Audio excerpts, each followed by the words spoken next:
আমি পারবো না খোকা, আমি পারবো না তোর মাথায় হাত দিয়ে তোর মৃত্যুর আশীর্বাদ দিতে, আমি পারবো না। আমা কেন দেবে না? দুর্যোধনেরা তো আমার থেকে ছোট। যুদ্ধে গিয়ে যদি আমি আমার আগে যদি ওরা চলে যায়, বলো না মা, আমি দাদা হয়ে কেমন সহ্য করব? তাই বলি মা গো, তুমি আমার মাথায় হাত দিয়ে আশীর্বাদ করো, যুদ্ধে গিয়ে যেন তোমার যুধিষ্ঠির মৃত্যু হয়ে যায়। মা তাড়াতাড়ি করে, যে মা সারাটি জীবন অমঙ্গল চেয়েছে, সারাটি জীবন যার মৃত্যু কামনা করেছে, তাড়াতাড়ি করে আজ যুধিষ্ঠিরকে বুকে জড়িয়ে নিয়ে বলছে, যুধিষ্ঠির, আমি তোর মাথায় হাত রেখে আশীর্বাদ করে দিলাম, তুই যুদ্ধে গিয়ে জয়ী হয়ে ফিরে আসবি।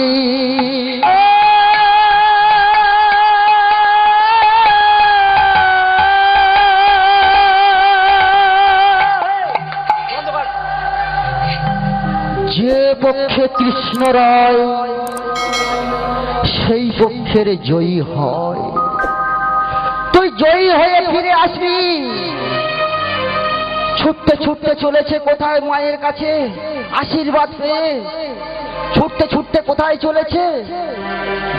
জেঠুর কাছে। জেঠুকে অন্ধ ধৃতরাষ্ট্র গিয়ে বলছে, জেঠু মশাই, তুমি আমার মস্তকে হাত রেখে আশীর্বাদ করো, আমি যেন যুদ্ধে গিয়ে আমার প্রথম দিন মৃত্যু হয়ে যায়। অন্ধ ধৃতরাষ্ট্র একই আশীর্বাদ করলো, যে পক্ষে কৃষ্ণ রায় সেই পক্ষের জয়ী হয়, অধর্মের হবে ক্ষয়, ধর্মেরই হবে জয়। যখন এই কথা বলেছে, পিছন থেকে 100 ভাইয়ের বড় ভাই দুর্যোধন বলে উঠল, মা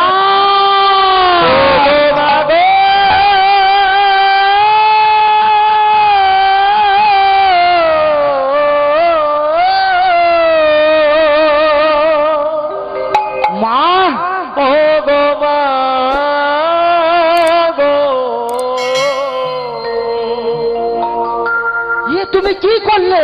ভগবান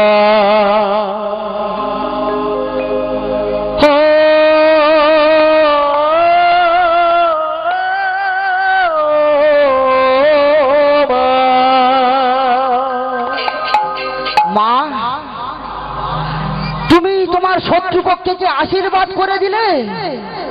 ওরে খোকা, বলি শোন, তোরা যুদ্ধে যাস না, ও যুদ্ধে গেলে তোদের জয়ী হবি না, তোরা বিজয়ী হবি। তুই ও যুদ্ধে যাস না, ও যুদ্ধ করিস না, বন্ধ কর তোদের রক্তের খেলা। দুর্যোধন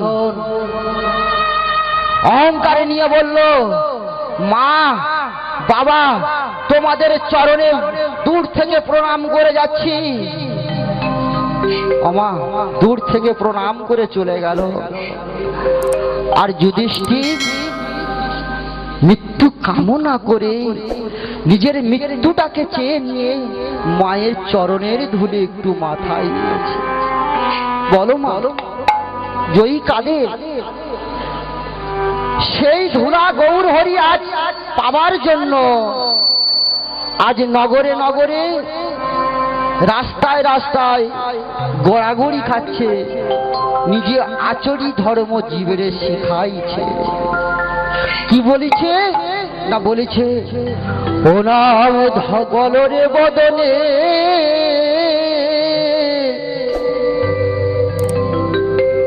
আজ শোনো রে শ্রবণে, মধুমাখা হরি নাম, বলো রে বদনে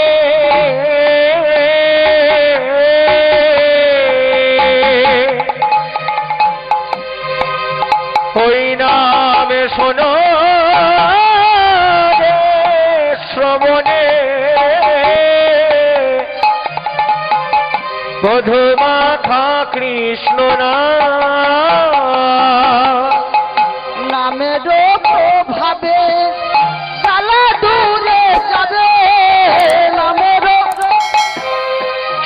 জ্বালা দূরে যাবে, নামের প্রভাবে জ্বালা দূরে যাবে, নামের প্রভাবে হরে জ্বালা দূরে যাবে, সুশীতল হবে প্রাণ, সুশীতল হবে প্রাণ। একবার নাম বলো ভাই বদন ভরে, নামে বলো ভাই বদন ভরে, তাপিত জ্বালা শীতল হবে। একবার নামে বলো ভাই বদন ভরে, জানব ধন্য হবে। একবার নামে বলো ভাই বদন ভরে, জ্বালা শীতল হবে। একবার নামে বলো ভাই বদন ভরে, বলা হইবা না, নামে বলো ভাই বদন ভরে, বলা হয় বা না হয়, নামে বলো ভাই বদন ভরে, আর তো বলা হয় বা না হয়, নাম বলো ভাই বদন ভরে, নামে বলো ভাই বদন ভরে। তাই বলি মাগো, এই যে চরণ ধুলার কি মূল্য, সেটি আমাদের মতো কলিহত জীবের পক্ষে বোঝা সম্ভব নয়। যে ধুলা পাবার জন্য প্রমাণ কেমন দিয়ে গেছে দেখুন মা, প্রমাণ দিয়ে গেছে। ধুলা মাখলেই, হরি নামের ধুলা মাখলে, এই হরি নামের চটে বসলে, ওমা বলো তো, আপনাদের কি বাড়িতে জায়গা নেই? আছে বাবা, আপনাদের বাড়িতে জায়গা নেই? আছে। কিন্তু হরিবাসরে কেন এসেছে? হরিবাসরে আসলে কৃতাব জ্বালা কিছুটা দূর হবে। কৃতাব জ্বালাটি কেমন? শিশু বয়সে ভোজার সময় আমি পাইনি, মধ্যম বয়সে ভোজার সময় আমি পাইনি, শেষের দিনে কি আর ভজলে গোবিন্দ আসবে? তাই এই ধুলা পাবার জন্য, এই মাটি পাবার জন্য, ও বাবা, কালের কাল মহাকাল, নাম কি বলতে পারো বাবা? কালের কাল মহাকাল, যার আর এক নাম মৃত্যুঞ্জয়। সে কে বাবা? সে হলেন আমার দেবাদিদেব মহাদেব। দেবাদিদেব মহাদেব এই মাটির পাবার জন্য শ্মশানে ভসানে বসে থাকে। কেন বাবা? সারা বিশ্বের 33 কোটি দেবতা, স্বর্গ মর্ত্য পাতাল ত্রিলোকে দেবতার অভাব নাই, দেবীর অভাব নাই। সমস্ত দেবতা দেবীরা তাদের নিজ নিজ রাজত্বে বসে আছে।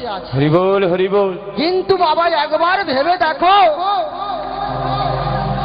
দেবাদিদেব মহাদেব তারও তো কৈলাস রয়েছে। কি বাবা নেই? সেই সোনার কৈলাস ছেড়ে আজ কেন শ্মশানে পড়ে থাকে? হরি বল। কি আছে শ্মশানে? বাবা যে এত বড় বৈষ্ণব, যে বৈষ্ণব হয়েও ভক্তের চরণ ধুলা পাবার জন্য শ্মশানে গিয়ে বসে আছে। মা বলছে, ও ভোলা না, তুমি শ্মশানে কেন বসে থাকো? বলে, শ্মশানে কেন বসে থাকি তুমি পরে বুঝতে পারবে, এখন তোমার বোঝার নয়ন হয়নি। হরি বল হরি বল।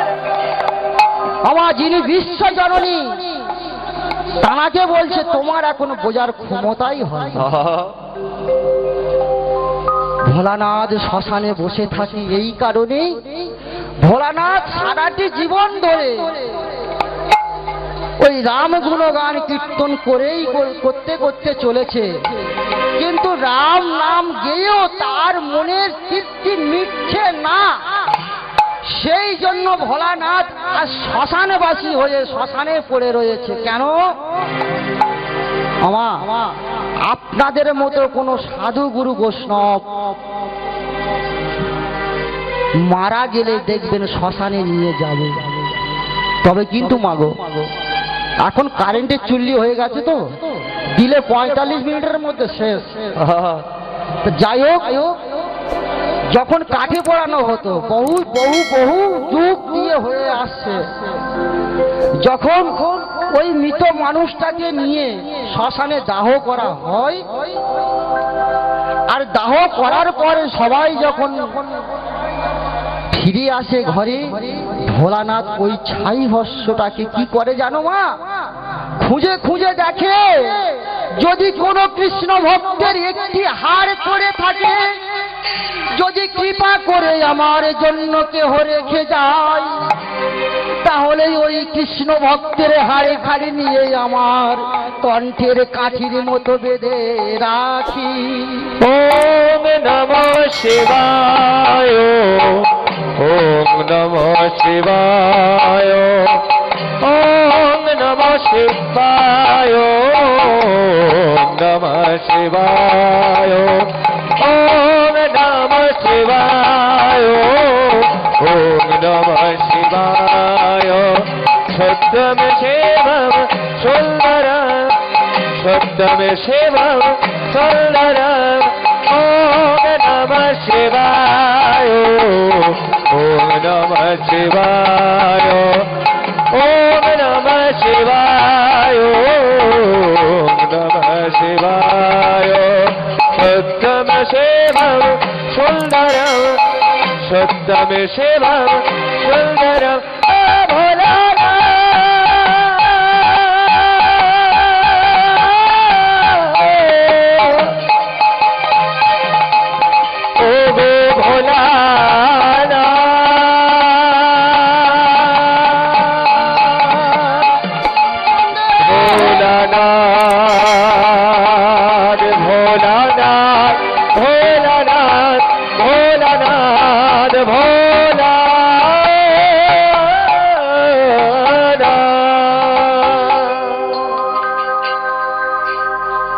প্রমাণ কেমন দিয়ে যাচ্ছে মা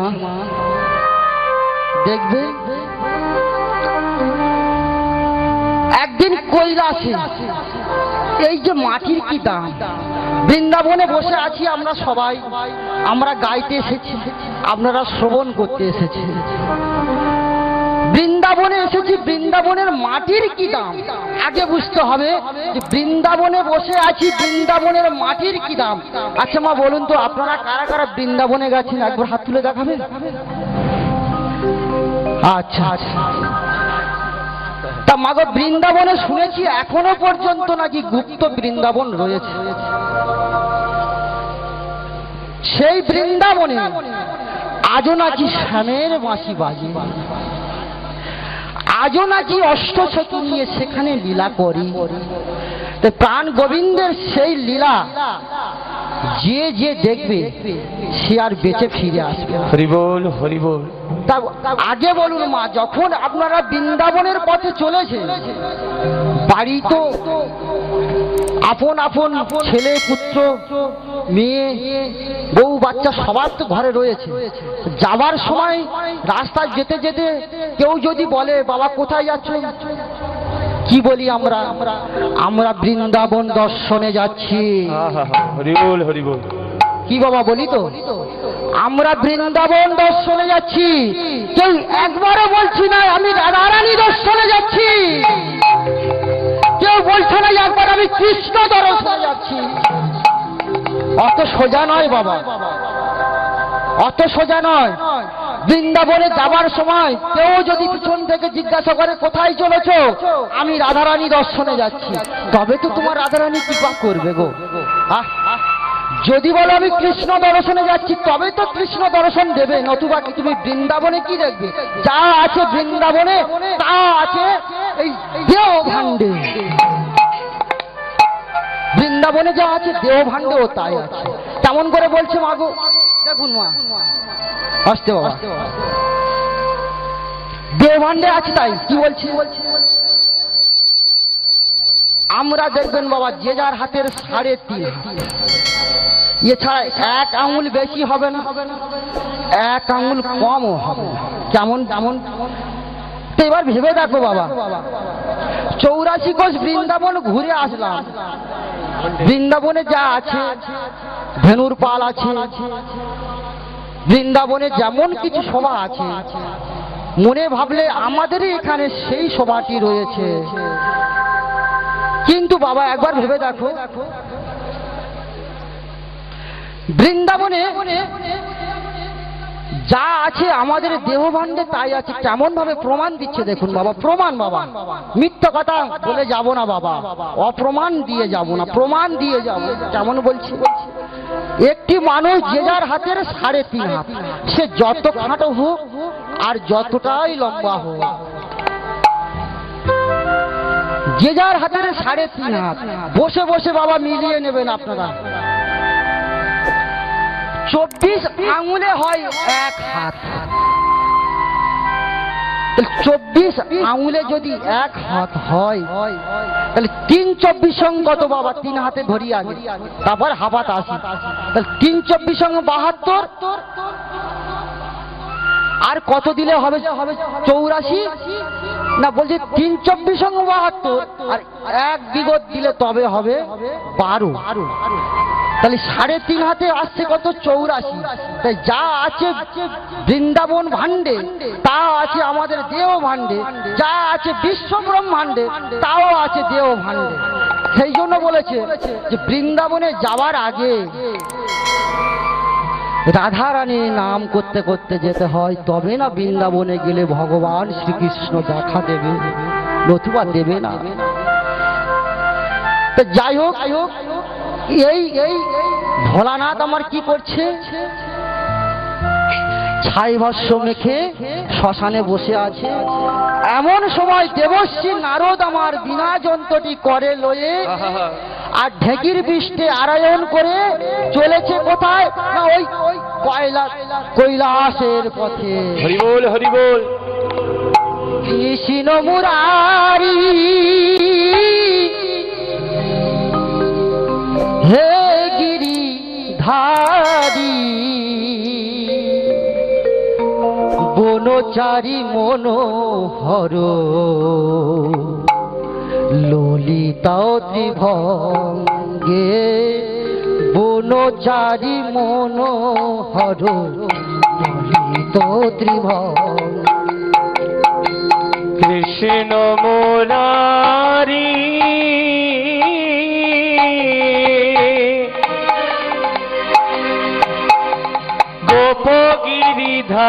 গোপগিরিধারে, বনচারী মনোহরি হরি, ললিত ত্রিভঙ্গ, বনচারী মনোহরি, ললিত ত্রিভঙ্গ। কৃষ্ণ মুরারি হে গিরিধারি, বনচারী মনোহর, ললিত ত্রিভঙ্গ। বনচারী মনোহরি, ললিত ত্রিভঙ্গ, বনচারী মনোহরি, ললিত ত্রিভঙ্গ। মুরারি মুরারি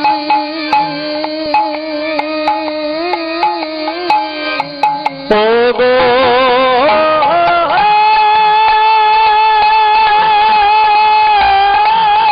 মুরারি,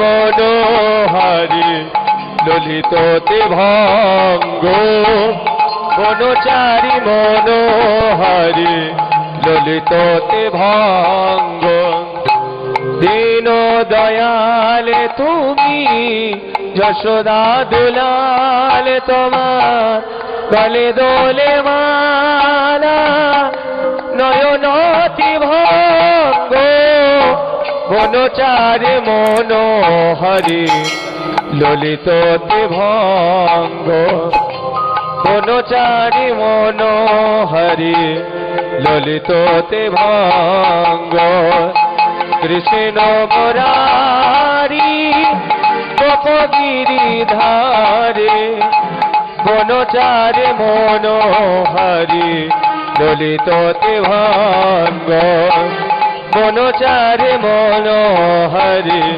ললিত তে ভঙ্গ ও গো মুরারে